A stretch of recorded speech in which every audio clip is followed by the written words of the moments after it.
கவினோட first ஃபிலிமில் நான் கோரியோகிராஃபராக இருந்தேன். என்னோடய ஃபஸ்ட்டு படத்தில் கவின் ஹீரோ. இது பயங்கரமான ஒரு ப்ரௌடான எனக்கு ஒரு விஷயம். ஆக்சுவலாக கம்ப்ளீட் ஒரு சர்க்கிளாக ஒரு விஷயம் வந்திருக்கு அப்படிங்கிறத நான் அதில் நம்புகிறேன்.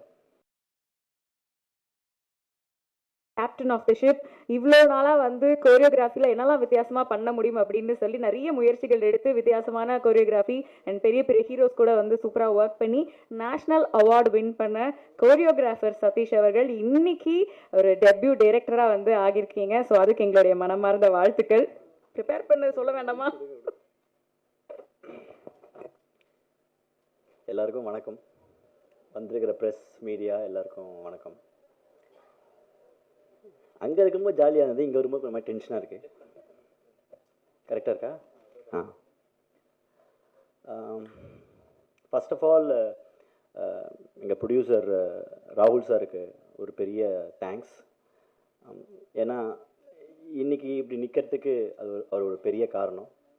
நெக்ஸ்ட்டு வந்து இன்னொருத்தருக்கு நான் ரொம்ப முக்கியமாக நன்றி சொல்லி ஆகணும். யாருன்னா மிஷ்கின் சார்.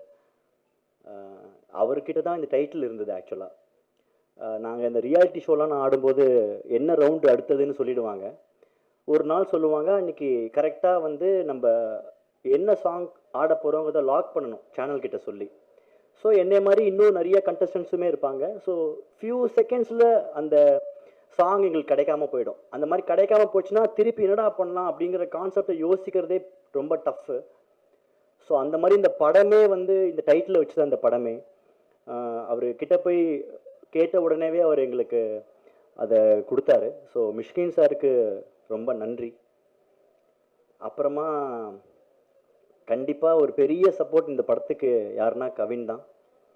நான் இதுக்கு முன்னாடி ஒரு இன்டர்வியூவில் சொல்லியிருந்தேன், கவினோட ஃபஸ்ட்டு ஃபிலிமில் நான் கோரியோகிராஃபராக இருந்தேன். என்னோடய ஃபஸ்ட்டு படத்தில் கவின் ஹீரோ. இது பயங்கரமான ஒரு ப்ரௌடான எனக்கு ஒரு விஷயம். ஆக்சுவலாக கம்ப்ளீட் ஒரு சர்க்கிளாக ஒரு விஷயம் வந்திருக்கு அப்படிங்கிறத நான் அதில் நம்புகிறேன். ப்ளஸ் இந்த படத்தில் எனக்கு அமைஞ்சது எல்லாமே ரொம்ப லக்கி அப்படின்னு சொல்லுவேன். கண்டிப்பாக எங்கள் செட்டிலேயே வந்து ஓல்டுன்னு சொல்லக்கூடாது, கொஞ்ச நாள் ஆயிடுச்சு அவர் பிறந்து, ஆர்ட் டைரக்டர் சார். ஆனால் எங்களை விட பயங்கரமான எனர்ஜியான ஆள் அவர். ஸோ நாங்கள் கேட்டதுக்கெல்லாம் அழகழகாக ப்ரொடக்ஷன் கூட பயங்கரமாக சண்டை போட்டு எங்களுக்கு பிடிச்ச மாதிரி எங்களையும் கன்வின்ஸ் பண்ணி ப்ரொடியூசரையும் கன்வின்ஸ் பண்ணி அழகாக ஒரு விஷயத்த பண்ணி கொடுத்தாரு. அண்டு படத்தில் சக்தி சூப்பராக பண்ணியிருக்கிறான். ஆக்சுவலாக ட்ரெய்லர் ரிலீஸ் ஆன உடனே கவினுக்கு நிஜமாலுமே தம்பி சக்தி தான் போல இருக்குது அப்படின்னு நிறைய பேர் நினைக்கிற அளவுக்கு கரெக்டாக இருந்தது அந்த அவங்க ரெண்டு பேரோட கெமிஸ்ட்ரி. அப்புறமா விஜய்க்கு ரொம்ப தேங்க்ஸ். நிறைய இடத்துல கவினும் விஜயோட எனர்ஜி அந்த சாதாரணமாக இருக்கிற ஒரு விஷயம் ரொம்ப பியூட்டிஃபுல்லாக எலிவேட் ஆகி சூப்பராக இருந்தது. அதுக்கு ரொம்ப தேங்க்ஸ். அண்டு பிரீத்திக்கு ரொம்ப நன்றி. பிரீத்தியை நான் வந்து அயோத்தி படத்தில் தான் பார்த்தேன். அப்போ நாங்கள் யாரை கேஸ்ட் பண்ணலாம் அப்படின்னு ஒரு ஐடியா பண்ணிட்டு இருந்தோம். ஸோ அப்போ அவங்களோட படத்தை நான் வந்து ஓடிடியில் தான் பார்த்தேன். ஸ்டார்டிங்கில் ஹிந்திலேயே வரும். நான் தப்பாக லாங்குவேஜ் பார்த்துட்ருக்கேன் போல இருக்குது அப்படின்னு நினச்சிக்கிட்டு இருந்தேன். பார்த்தா கடைசியில் தமிழில் வந்தது. அப்போ தான் பிரீத்தியும் வந்தாங்க. ஸோ எங்களுக்கு தெரிஞ்ச எங்கள் டீமில் ஒர்க் பண்ண ஒரு ஆள் அயோத்தி படத்தோட டைரக்டரோட கொஞ்சம் ஃப்ரெண்ட். ஸோ அவங்க மூலிமா வி காண்டாக்டட் ஹர் அண்ட் அவங்களும் இந்த படத்துக்கு வந்துட்டாங்க. ஸோ அதுவும் பெரிய ஒரு லக். ரொம்ப சூப்பரான விஷயம். தலைவன் விடிவி சார் வந்து என்ன சொல்லலாம் ஒன்றுங்களை பற்றி, இந்த மாதிரி பேசுறது தான் பண்ணுறது இல்லை. இந்த மாதிரி பண்ணுறதுனால தான் என் நானே பேசிட்டேன் அப்படின்னு சொல்லிட்டாரு. ஓகே, உங்கள் வாய்ஸை பேசுறதுக்கு இந்த ஊரில் 1 கோடி பேர் இருந்தாலுமே 1 கோடி பேருமே உங்கள் வாய்ஸை பேசலாம். ஓகேவா? அண்டு விடிவி சார் எனக்கு ரொம்ப 2000 உன்னாலே டைம் வாரணமாயிரம் ஷூட் பண்ணுற டயத்தில் அப்போது வந்து எனக்கு ஃபஸ்ட்டு சேலரி கொடுத்தது விடிவி சார் தான். ஸோ என்னோட படத்தில் விடிவி சார் இருக்காருங்கிறது ரொம்ப பெஸ்ட்டு மொமெண்ட் எனக்கு ஆக்சுவலாக. அப்போ நான் வந்து கௌதம் சார் கூட அந்த படத்தில் நான் ஒர்க் பண்ணிக்கிட்டு இருக்கேன். அப்போ எனக்கு முதல்ல எனக்கு அவரால் தான் நான் பேங்க் அக்கௌண்ட்டே ஓப்பன் பண்ணேன். அப்போ பேங்க் அக்கௌண்ட் கிடையாது. அவர் கொடுத்த செக் இது என்ன பண்ணணும், இதை வச்சுன்னே தெரில, அது அப்படி இருக்குது செக்கில் ஐயோ அப்படின்னா அப்போ தான் போய் நம்ம அக்கௌண்ட் ஓப்பன் பண்ணணும் அப்படின்னு சொன்னாங்க. ஸோ அவரால் தான் நான் பேங்க் அக்கௌண்ட்டே ஓப்பன் பண்ணேன். ஸோ அவர் இந்த படத்தில் இருக்கிறது சூப்பர். மற்றபடி என்னென்னமோ சொல்லி விட்டார், போடுங்க அதெல்லாம் மிஸ் பண்ணாமல் போடுங்க, அப்போ தான் எதையாவது பார்த்துட்டு படத்துக்கு வருவாங்க. எதுவுமே மிஸ் ஆகக்கூடாது, எதுவுமே கட் ஆகவும் கூடாது. அண்டு என்னோட டெக்னிக்கல் டீம் பிரணவை பற்றி நான் என்ன சொல்லணும்னு நினச்சேங்கிறத வந்துட்டு அவங்க சொல்லிட்டு போயிட்டாங்க. என்னடா மச்சான் என்னடா பண்ணுது அப்படின்னுவான். ஆக்சுவலாக இதுதான் அவனோட ஃபஸ்ட்டு படமாக வந்திருக்கணும். பட்டு என்ன சடனாக பிஸி ஆகி தொலைச்சிட்டான், வேறு எது இல்லாமல் படத்தில் இன்ட்ரடியூஸ் ஆகிட்டான் அவன். அப்புறமா ஹரீஷ், நான் கோரியோகிராஃப் பண்ணும்போது ஆடியோ சார் கூட ஒர்க் பண்ணுவான்.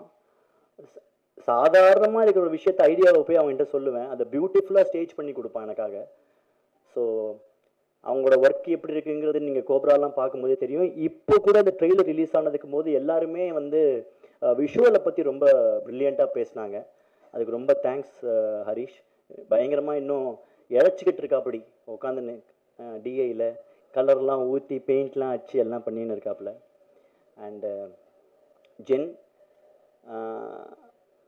ஒரு பயங்கரமான இந்த ஃபிலிமுக்கு ஒரு பெரிய அசட் ஆக்சுவலாக. அண்ட் அது எப்படின்னா ஜென்னுக்கும் கவினுக்கும் ஒரு பயங்கரமான ஒரு காம்பினேஷன், ஒரு பாண்ட் பயங்கரமாக இருக்குது. அந்த ஒரு அவங்களுக்குள்ளே இருக்கிற ஒரு நல்ல ஒரு கெமிஸ்ட்ரி அது அழகாக எங்களுக்கு யூஸ் ஆகிடுச்சு. ஆக்சுவலாக நான் அப்படி தான் நான் சொல்லுவேன். ஜென் எல்லா படத்துக்கும் நல்ல பாட்டு தான் போடுவான், கரெக்டு தான். ஆனால் கவினோட படத்துக்கு போடுற மாதிரி எதுலேயும் போட மாட்டான் அப்படின்னு நான் வந்துட்டு பயங்கரமாக நான் சொல்லுவேன். அதுதான் சொல்கிறேன். அப்போனா அந்த ரெக்கார்டிங்கு கவின் வரணும். அப்போ வந்தால் மிர்ச்சி விஜயோட படத்துக்குமே கரெக்டாக மியூசிக் போட்டுருவா அப்படி இல்லை. ஏன்னா அவங்க பயங்கரமான அவங்களுக்குள்ள ஒரு கெமிஸ்ட்ரி இருக்குது, அவங்க spend lot of time together. அதனால் அந்த அவங்களுக்குள்ள இருக்கிற அந்த ஃப்ரெண்ட்ஷிப், நீ நல்லா வரணும் நான் நல்லா வரணும் அப்படின்னு அவங்களுக்குள்ள ஒரு பயங்கரமான ஒரு கிவ் அண்ட் டேக் இருக்குது. கலக்கணும், இந்த இப்படி பண்ணணும் அது அப்படி பண்ணணும் அப்படிங்கிற ஒரு எனர்ஜி அதுதான் நான் பார்த்தேன். ஏன்னா டாடாவும் சரி பிளடி பைகரும் சரி இப்போவும் ரிலீஸ் ஆக முன்னாடிலாம் சொல்லக்கூடாது, நான் இதெல்லாம் ஓவராக சொல்கிறாங்களே அப்படின்னு நினைப்பேன். பட் ஆனால் அவங்க சொல்கிறது அவ்வளவும் உண்மையாக தான் இருக்குது. பியூட்டிஃபுல்லாக இந்த படத்தை வந்துட்டு ஒரு ஸ்டெப்பு மேலே அப்படி எலிவேட் பண்ணுறக்காப்புல மியூசிக்கால். அது நீங்கள் எல்லாருமே இப்போ ஆடியோ ரிலீஸ் ஆகும்போது எல்லாருமே சின்ன சின்னதாக குட்டி குட்டியான வந்த சாங்கு ட்ரெய்லரில் வந்ததெல்லாம் வந்துட்டு எப்போ இந்த ட்ராக் வரும் அப்படின்னு சொல்லி எல்லாருமே கேட்டுக்கிட்டு இருந்தாங்க. ஸோ ஆடியோ ட்ராக் வந்துச்சு, எல்லாருமே கேட்டு பயங்கரமாக ஜென்னை புகழ்ந்து பேசிக்கிட்டு இருக்காங்க. அண்டு எல்லாத்த விட என்றைக்குமே வந்து மை ஃபஸ்ட் ஹீரோ அப்படின்னு இருக்கும். அது எண்டு கடைசியில் நான் போகிற வரைக்கும் இது மாற்றவே முடியாது, என்ன வேணாலும் மாறலாம் லைஃப்பில். மை ஃபஸ்ட் ஹீரோ அப்படிங்கிறது வந்துட்டு கவின். அது ஒரு பெரிய விஷயம் எனக்கு ஆக்சுவலாக. It is not a joke. ஏன்னா அந்த டயத்தில் நல்ல ஒரு பீக்கில் கரெக்டான டயத்தில் இருக்கும்போது இதை பிடிச்சி இதுக்காக ஒன்று பண்ணணும், இதை பண்ணணும், இதெல்லாம் இப்படி பண்ணணும் அப்படின்னு அதை பயங்கரமாக கொண்டு வந்தாப்புல. ஸோ அதுக்கு நான் என்றைக்குமே தேங்க்யூ கவின் ஃபார் திஸ். அப்படி தான் சொன்னால் அவனுக்கு பிடிக்காது, அதான் அப்படி கூப்பிடுறான், ஆனால் நான் சொல்லுவேன். Okay, and thanks. அண்டு எல்லாரோட படத்துலையுமே எல்லாரோட யூடியூப் சேனல் எல்லாரோட இதெல்லாம் நான் பார்ப்பேன். ஒரு படத்தை பற்றி நீங்கள் என்ன பண்ணுவீங்கன்னு, அதை விட ஜாஸ்தி பண்ணுங்க, விட்டுடாதீங்க.